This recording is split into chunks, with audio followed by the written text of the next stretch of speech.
Alright guys, in this one we have a 2015 Hyundai Tucson.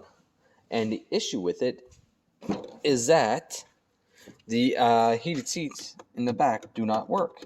So we're going to take and we're going to operate, well not operate, we're going to try to figure out what is going on with this. The key is on and we have no actuation from our switch. So, and it's happening on both sides. So the first thing we're going to do is obviously grab a wiring diagram, go through the wiring diagram, locate the fuse, see if the fuse is blown. And if the fuse is blown, well, it might be related to some aftermarket headrest that they have put in. So we're going to get started and I'll bring you guys back when I get the wiring diagram up. All right, up on all data over here. Let's go electrical, non-OE. I don't really care about the OE on this one. We want heating and air conditioning, maybe in seats, power seats. It might go into seats, front heated seats, rear heated seat circuit. We'll click on that. So first thing we're going to do obviously is we should have one hot at all times, the ICM relay box. I'm not worried about that. Then the relays get clicked, and then from there we have our power that gets put out on this orange wire from the ICM relay box, but it needs an input from your switch to start with. So where is my switch?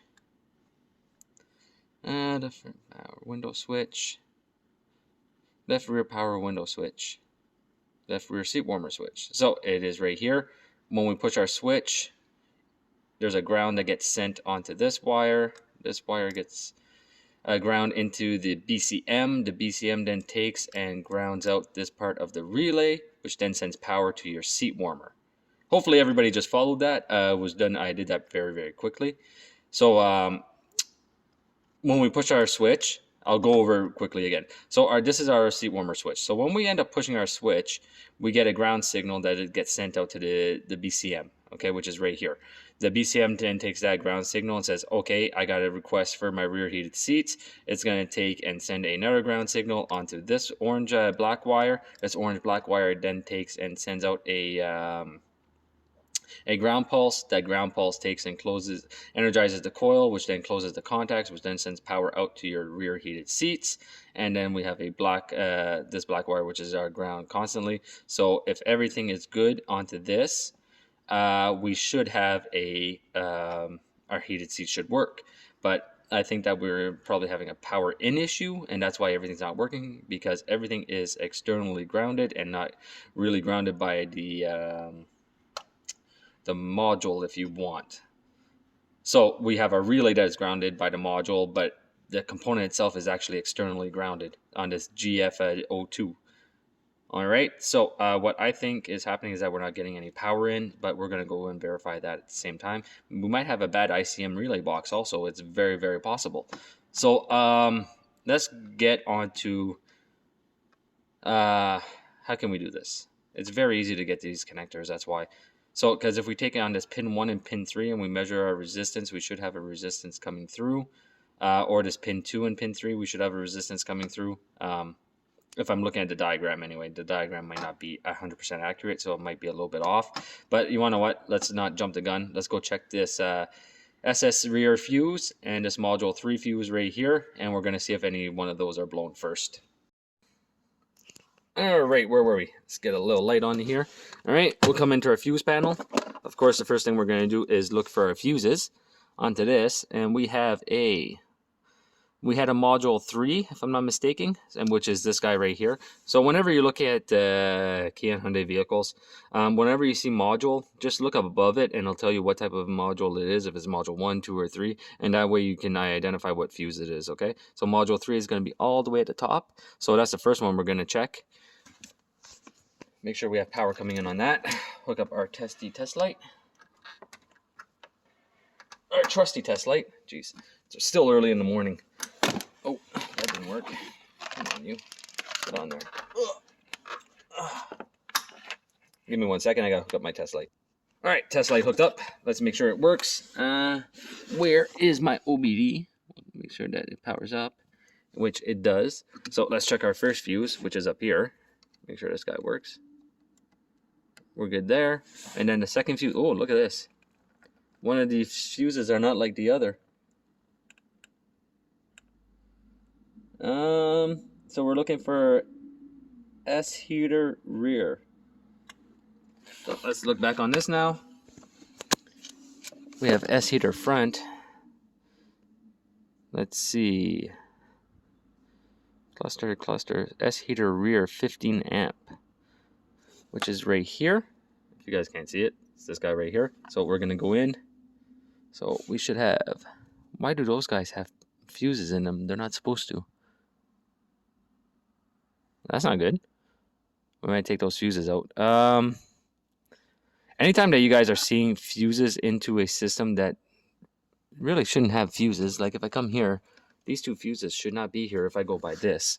It's not a good idea to stick fuses in where there should not be fuses. We're going to take and test this fuse just to make sure that it is okay, and then we're going to go from there. But I'm taking these two fuses out because from what I can tell, there shouldn't be any in there.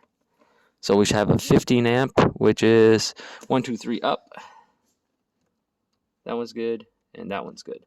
All right, so we do have good fuses. All right, we're going to take these two fuses out, and we're going to see what happens from there. So give me one moment. All right, so we're going to take out this fuse, because this fuse should not be there. I'm going to try to take out this fuse if it actually wants to come out. Jesus, man. All right. Okay, that one's loose.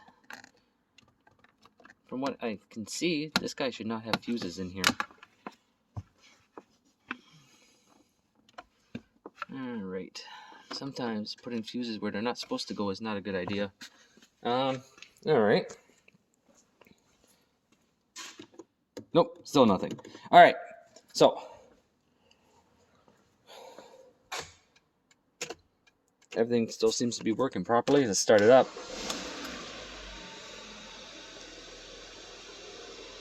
And everything seems to be working properly, so I'm not too worried about that. All right, so what is the chance that my seat heater let go?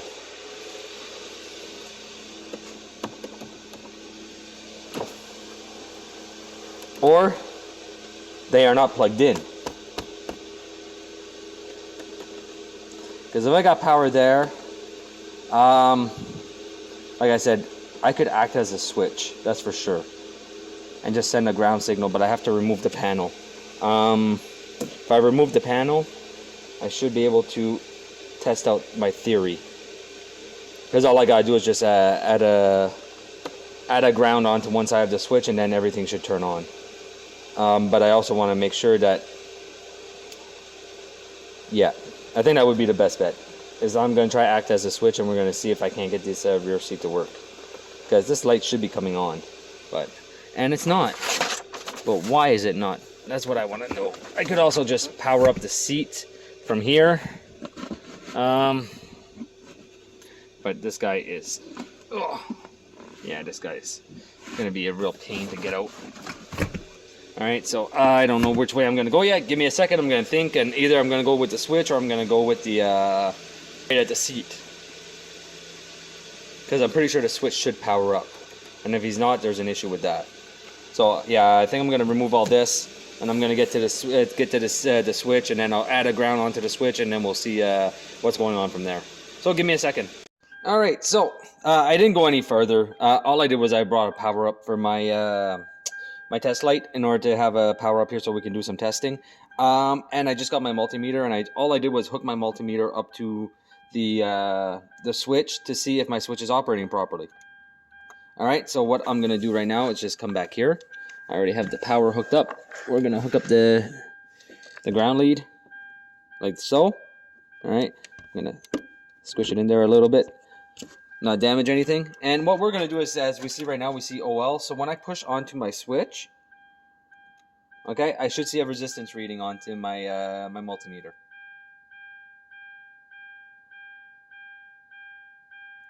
So what does that tell me? That tells me that my switch is able to take and transfer power, or transfer its ground signal anyway.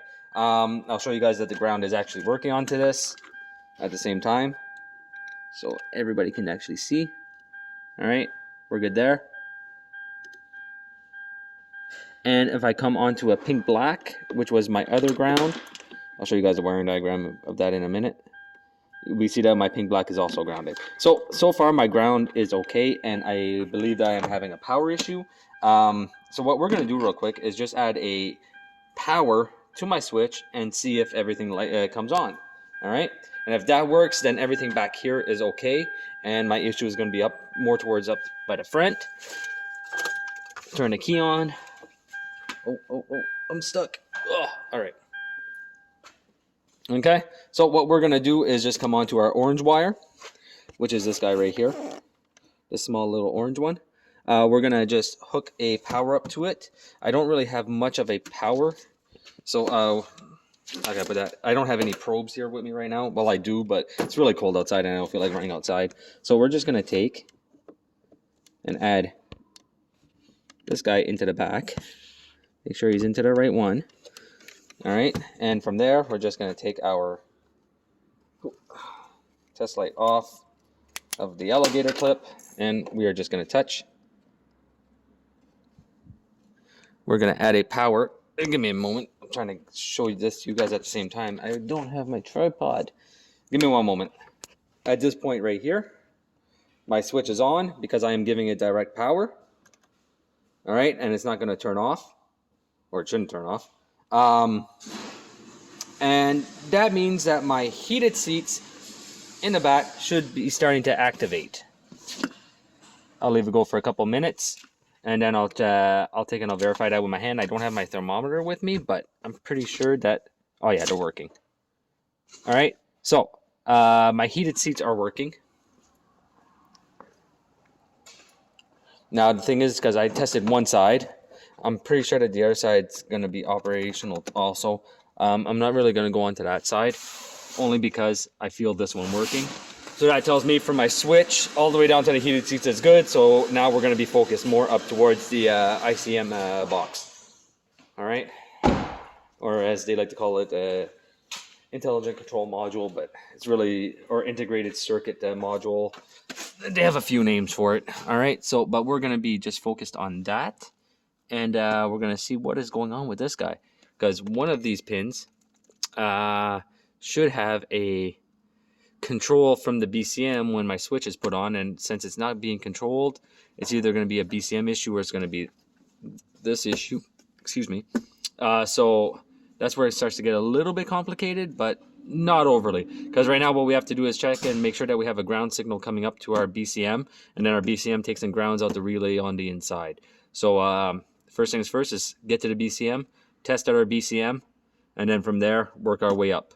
All right, so I'll bring you guys back as soon as I get everything set up. All right, so for right now, because I actually have to get behind a dash and everything, the client said to stop for right now in order to do the testing. Or actually, I suggested that we stop right now because I don't have enough time to finish up the testing. And from there, I will bring you guys back as soon as I get enough time to actually come and rip apart half the dash in order to go test my ICM relay box and also my smart junction box. So that's it for this one, and I'll bring you guys back when I continue this job. Have a good day.